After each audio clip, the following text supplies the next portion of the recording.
This free field trip program, provided in English and Spanish, serves kindergarten through third grade classes from schools in environmental justice communities in San Francisco.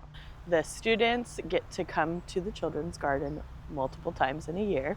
So they come once in the fall and then once in the spring. They get to plant California wildflower seeds to create a meadow in the fall, and then in the spring they get to make sure and care for that wildflower meadow that they originally planted. With the new program model, we are focusing on providing essential building blocks to understanding climate. We help students observe day-to-day weather in San Francisco, explore how plants are affected by local weather, and record the patterns of weather and plant growth to better understand our specific climate.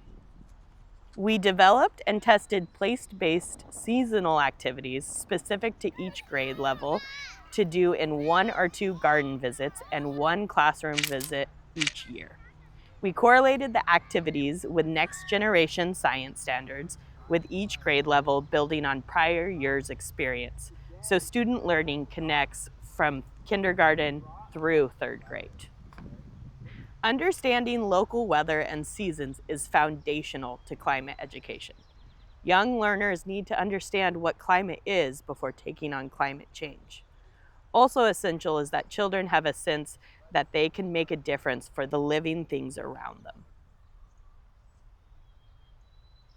It's been amazing to see the progression of the ability of the students to be able to just talk about the weather.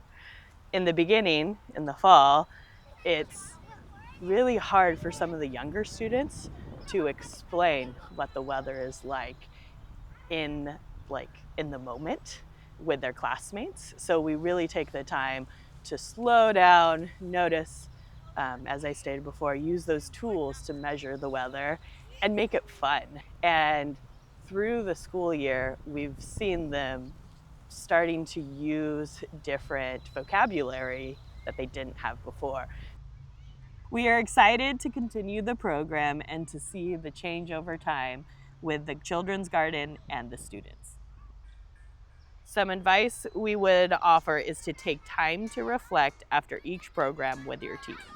For young learners to connect to a concept in the garden, it is important to connect it back to them. Planting the seed of climate change education can be started young. We hope other public gardens will explore whether their children's programs can incorporate slowing down, noticing what the plants are doing, and building empathy for.